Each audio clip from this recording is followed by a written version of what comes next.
ગીર સોમનાથમાં 176 ગ્રામ પંચાયત ટીબી મુક્ત જાહેર, 117 ગામ સ્મોક ફ્રી. આરોગ્ય અભિયાનમાં જિલ્લામાં પ્રગતિ. ગીર સોમનાથ જિલ્લામાં ક્ષયરોગ નિર્મૂલન અભિયાન હેઠળ 176 ગ્રામ પંચાયતોને ટીબી મુક્ત જાહેર કરવામાં આવી છે, જ્યારે 117 ગામોને સ્મોક ફ્રી વિલેજ તરીકે માન્યતા આપવામાં આવી છે. જિલ્લામાં છેલ્લા 3 વર્ષમાં આ અભિયાન હેઠળ નોંધપાત્ર પ્રગતિ નોંધાઈ છે.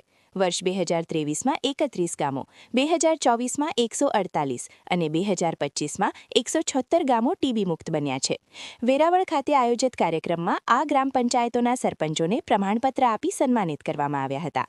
અધિકારીઓના જણાવ્યા મુજબ ટીબી નિર્મૂલન માટે પોષણ કીટ, આરોગ્ય ચકાસણી અને જનજાગૃતિ જેવા પ્રયાસો હાથ ધરવામાં આવી રહ્યા છે. સાથે જ તમાકુ મુક્ત ગામ અભિયાન દ્વારા વ્યસન ઘટાડવા પર પણ ભાર મૂકવામાં આવી રહ્યો છે.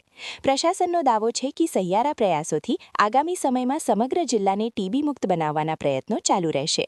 આ કાર્યક્રમમાં જિલ્લા કલેક્ટર શ્રી એન.વી. ઉપાધ્યાય, ધારાસભ્ય શ્રી ભગવાનભાઈ બારડ, મુખ્ય જિલ્લા આરોગ્ય અધિકારી Shri doctor Arun Roy, epidemic medical officer Shri doctor Goswami, Indian Red Cross સોસાયટીના પેથોલોજીસ્ટ શ્રી ડોક્ટર ખેવના સહિત જિલ્લા પંચાયતના આરોગ્ય વિભાગના અધિકારીઓ અને કર્મચારીઓ તેમજ વિવિધ ગામમાંથી પધારેલા સરપંચશ્રીઓ ઉપસ્થિત રહ્યા હોવાનું યાદીમાં જણાવેલ છે. અહેવાલ વીઆઈ જીકાણી, ચીફ એડિટર, રાજવંશ ન્યૂઝ.